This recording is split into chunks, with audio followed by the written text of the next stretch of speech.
So we're unboxing the Comica CVM WM100. This is a 48 channel wireless microphone. So what do we got here? It has a nice little carry case with handles. And inside we've got the user manual, a warranty card. Nice little pockets here for all the little stuff that you're going to need. So you're going to need a lav mic that comes with it. Oh, that's nice. It comes with a dead cat. So dead cat is this little fluffy guy that you put onto your microphone in case it's windy out to block the wind. So that's nice to have. Oh, this is nice. You're getting 2 cold shoes. So a cold shoe is this little guy here, and it goes onto your camera on the top so that you can mount the receiver onto your camera. Well, this is nice too. So it comes with a mini to XLR cable, which will come in handy if you have different gear that needs XLR. Also, it comes with the cable that you're going to need to plug your receiver into your camera. These are both mini. And it comes with 2 clips. These are going to go onto the devices themselves. So the devices are on the next level here. They're kept in this nice foam compartment. One of them is the receiver. That's this one. This clip is going to clip onto the receiver so that if you wanted to put this on your belt, you can. And then this is the transmitter. And so here, so basically I think I would reverse this actually. This I would take the clip off of because you're probably most likely going to have this on the camera. So this you would put the cold shoe onto.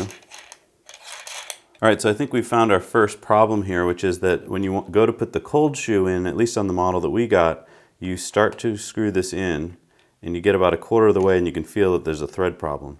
And so, I mean, I guess you can still make this work, but it's not really in there deep. It's not really screwed in tight. So this receiver would mount to your camera using this cold shoe. And I just don't like how that fit in there. All right, and so then that's your case. It's nice because there's cutouts for your equipment, so you can just stick them in there, hold them nice and tight.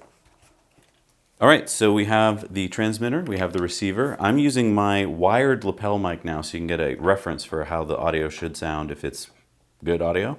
But in a second, we're going to switch over to using these. So let's see how it works. All right, so I just switched out the audio from my wired mic. We're now using the lapel mic that comes with the wireless setup. See, so I'm going from my transmitter to the receiver there. So now you're hearing what the receiver is hearing. So you can judge for yourself whether you like that audio or not. So that's one of the first things is right out of the box, power both units on. Didn't have to do anything, switching any kind of settings like that. It just worked, which is nice.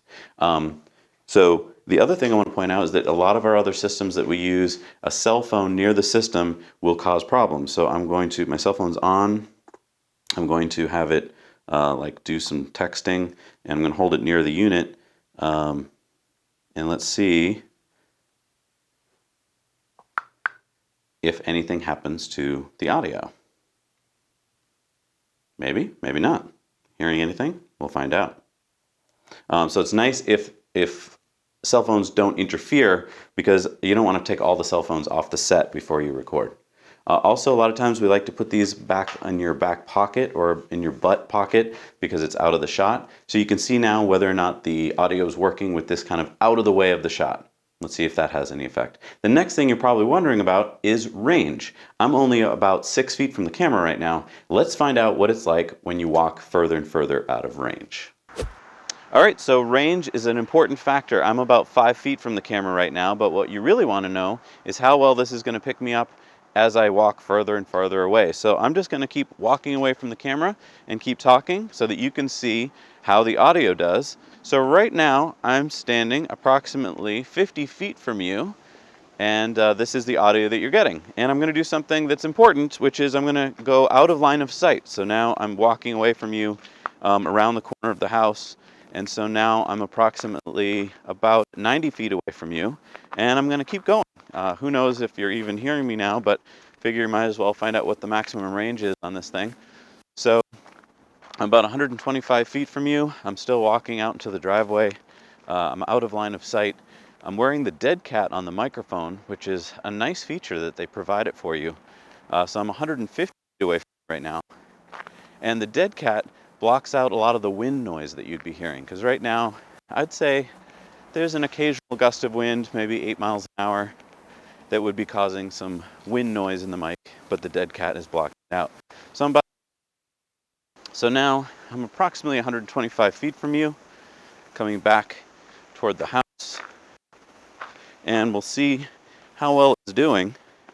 I'm guessing now that I'm probably coming back pretty strong. I'm about 100 feet away from you, and I'll be turning the corner in a second so that you'll be able to see me back into line of sight, and hopefully that's a nice strong signal. So here we are back at 50 feet, and now we're at 40 feet, and now we're at 30 feet, and we're at 20 feet, and 10 feet, 5 feet, and we'll see how we did. Okay, so the battery life, that's probably another thing that you're wondering about. These take 2 AA batteries each.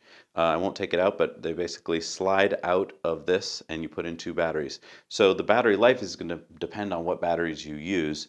And we haven't used it long enough yet to see how long the batteries last. My recommendation would be to use really good like lithium-ion batteries to get the maximum life and carry a bunch around with you if you're doing a long day's worth of shooting. This is actually a nice feature, I want to say, because on a lot of them they've got a built-in battery that you can't change, and so if after a long day of shooting you haven't been keeping up with charging, you're kind of stuck. Whereas here, if you've got extra batteries, you can pop them in and keep going. Another nice feature of the unit is that, so we just plugged and play, we just turned it on, it worked. But if you need to change the channels, there are 48 different channels. So if you find that the channel that you're using is used by something else in your area, then you can change the channel on the receiver and the transmitter pretty easily.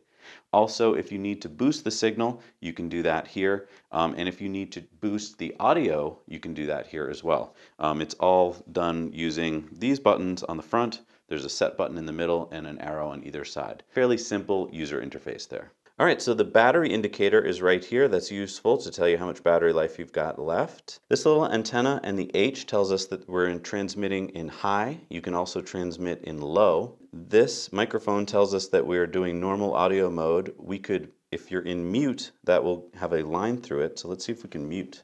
All right, so while you're in lock mode, see that little lock there? It means that you can't mute by accident. So we're going to hold the set button, and then we're going to that unlocked us. So now we can use the mute button. You couldn't hear me for a second because I just muted it. So that's a cool feature. So if you don't want to accidentally mute, you can lock that. And so once that's locked, pushing that does absolutely nothing, which is a useful feature. And so hitting your set button gets you into your menu so that you can go around, change your channel settings, change your frequency settings, put it into high or low transmit, put it into lock or not. So that's how you move around. As you can see, it is lit while you hit that, so that can be helpful if you're in a dark environment. You could hold that down and then you get backlit for a few seconds so that you can see what you're doing. That's a nice feature actually, because if you're in a dark environment and then this goes dark, you really can't see anything. So I like that. The screen light tells you that you've got audio and power. I like that as well. But I do want to point out that this is a bendy antenna, which is nice. And it seems pretty secure and pretty dynamic, but I want to point out that it is stuck on there. You can't take it off, you can't replace it. So if that were to break, you're in trouble. Also, if you need that out of shot, that's going to be hard. All right, so this has been a review of the Comica WM100 transmitter and receiver. Now you know.